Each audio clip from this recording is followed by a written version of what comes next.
This is ABC-7 at 5. I think the recent votes since our budget sessions have been 5-0s, and so we've had a lot of strong support, but that's nothing unusual for us to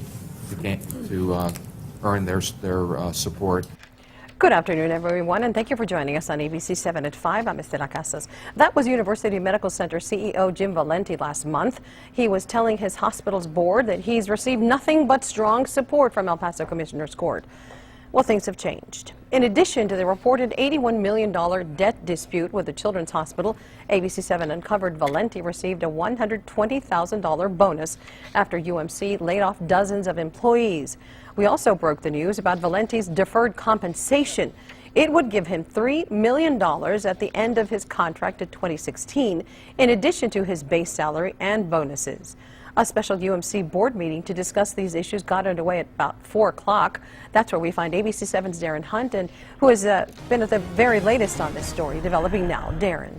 Estela, we are now about an hour into this meeting, which was called by UMC Board Chairman William Hanson in response to all of these issues, including a story by ABC-7, broke by ABC-7 last month about Valenti's six-figure bonus. Now, here are the major agenda items scheduled to be discussed today in this special meeting overseen by William Hanson. UMC's communication with major stakeholders, UMC's compensation and performance incentives, legal advice on Valenti's contract, and discussion on El Paso Children's Hospital. Now, I'm going to read you some of the tweets that I've been sending out from inside the boardroom today. The board chairman made some bold statements to kick off the meeting. He said, "We have heard the concern of commissioners and stakeholders about trust in the CEO and quality of communication." He went on to say, "We hear some of the statements being made, voices that are fueling the media and potentially damaging one of El Paso's institutions." He said, "We cannot let politicians posturing dictate the decisions this board needs to make." Now,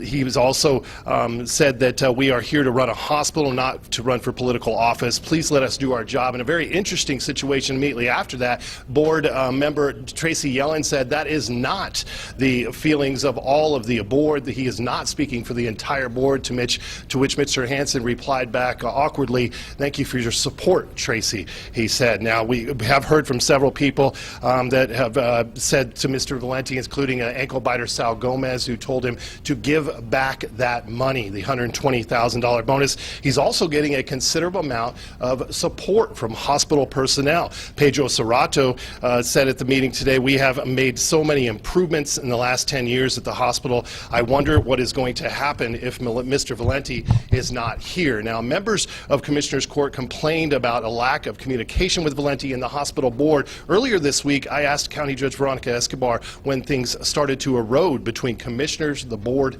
and Valenti. I don't know exactly when things started to erode, but I know that for a while the court started feeling, because we were saying this, we were telling the board this, we were feeling like we were last to know on certain things. And we're the ones that ultimately end up having to approve big projects, the budget, and the tax rate, and that we shouldn't be an afterthought. Now, Escobar, who is currently at the podium making a comment here, has promised to call for the resignation of the board chairman and possibly other members of the board if today's meeting does not satisfy her concerns. Again, the meeting has been going on for about a half hour. We are still in the public comment form of that. Coming up at 6, you'll hear from Commissioner Vince Pettis, who feels the board has the power to revamp some of Valenti's performance measures despite the contract that was signed here a decade ago. Estela. Okay, we'll check in again with you at 6 o'clock. Thank you very much, Darren, for the latest. New information just into the ABC-7 newsroom. El Paso police have identified the young Fort Bliss soldier found dead yesterday as 20-year-old Christina Bukovic. Officers discovered her body around 4 p.m. yesterday at an apartment on the 5000 block of Alabama in Central. This is video recorded yesterday when police discovered the woman's body. ABC-7 has also learned the man suspected of murdering the soldier has been arrested in Eloy, Arizona. That's a small town in between Tucson and Phoenix. Police say he is 22-year-old Jumel Shafa. We don't have his mugshot just yet because Shafa is awaiting extradition to El Paso. Now, according to ABC-7 archives, police in El Paso arrested Shafa last year.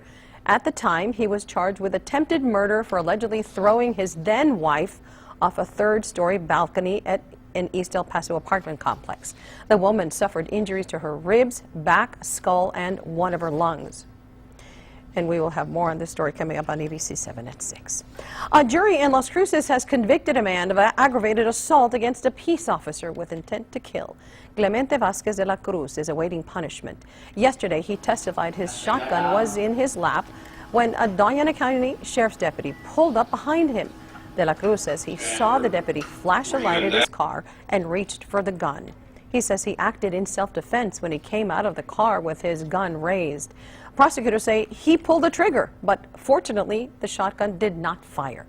Dashcam video obtained by our New Mexico mobile newsroom appears to show the deputy firing at De la Cruz, striking him twice in his left and right leg.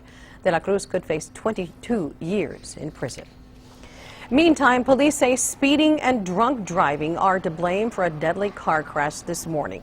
This is video recorded by ABC-7's round-the-clock crew. It happened at the new diverging Diamond intersection at Loop 375 and Spur 601. That's in northeast El Paso. Police say 59-year-old Elizabeth Smoka Corums lost control of her car and crashed into a concrete pedestrian walkway. When police and paramedics arrived at the scene, she was already dead. A Las Cruces man is hopeful he'll be able to walk again one day. He's paralyzed from the waist down after police say he was run over by his ex-girlfriend back in August of 2013. That woman, Cindy Martinez, is out of jail this afternoon. She was scheduled to stand trial in October, but was postponed because of scheduling conflicts. Now Ramirez wants to know when justice will be served. ABC-7's Josie Ortegon is live with a story you'll see only on ABC-7. Josie. Estela, Art Ramirez says his life will never be the same. He's been waiting for more than a year and a half for his ex to go to trial, and he tells me he just wants closure so he can move on. Our New Mexico mobile newsroom met with Ramirez a year ago, months after he was run over. It happened outside his driveway, where police say Martinez ran Ramirez over with a truck and drove away. Ramirez was left paralyzed from the waist down. He's undergoing therapy to regain movement in his legs. Ramirez says uncertainty over the trial is complicating his recovery. I just want justice, like I said. You know, there's consequences of what you do. I'm facing my consequence, and if I would have did this to her, it would be a way different story. And it needs to be out there. The fact that, males are, they have domestic violence for males. They need to have that for the females. They're much as capable of doing the same thing as males are. And I spoke to the spokeswoman with the district attorney's office today. She told me she does not know when this case will go to trial just yet. We'll hear more from Ramirez on ABC-7 at 6. Estela, back to you. Josie, we'll see you then. Thank you. To Storm Talk Weather now. A beautiful day in El Paso and the borderland. This is video recorded near Arroyo Park in west central El Paso. You can see some El Pasoans took advantage of the beautiful sunny day to get some exercise. So how is our weekend looking? Doppler Dave is standing by with our first forecast. Hi, Doppler. Yeah, look at the numbers again today. Boy, we're above average temperatures for the coldest month on average for the year. We hit 66 degrees this afternoon, and this morning we actually dropped it down to 45. You can see below or above the averages for the average high and the average low temperature. All across southern New Mexico, boy, temperatures very nice too, in the 60s and 50s, 57 in Silver City, 57 up there in Ruidoso. Your planner for tonight, there's your temperatures. Again, some of the clouds going to be hanging around, and we'll keep those temperatures in the 50s, Estelle. Doppler, thank you. To some in the land of enchantment, it's bigger than the Super Bowl. I'm talking about the New Mexico State High School Football Championship. This year, the Mayfield Trojans out of Las Cruces are taking on the Rio Rancho Rams. ABC-7 Sports Director Louis Del Rio is with our New Mexico mobile newsroom in Rio Rancho. He joins us live with the coverage you'll see only on ABC-7. Louis. That's right, Estella. We're about 2 hours away from kickoff here at the New Mexico Class 6A state title game. Mayfield against Rio Rancho, and you know it's real when the T-shirts have been made and they're out ready to go. Rio Rancho, Mayfield, by far the two best teams in the state. 11-1 Trojans against the undefeated Rams. Now Mayfield, they hit the road yesterday to come out here. Friends, family, and everyone saw them off to come out. They got a nice night's sleep. They came to get acclimated with the environment, with the field. They're ready to go. And for this team, they're not fazed by anything. This is their 14th state title game in the last 20 years. And in that span, they won 7 of them. So as far as pressure or anything like that's concerned, that does not faze this team, especially for the seniors. For them, it's fun. It's very exciting. We've been working for this for so long, ever since last year.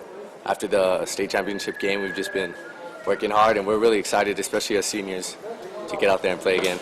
It's just a great feeling. Just like you said, it's fun, man. We've been through this before, so it's nothing new. I mean, we're gonna go out there, give it our all, but just the environment around here, just everyone around us, it's fun. It's amazing.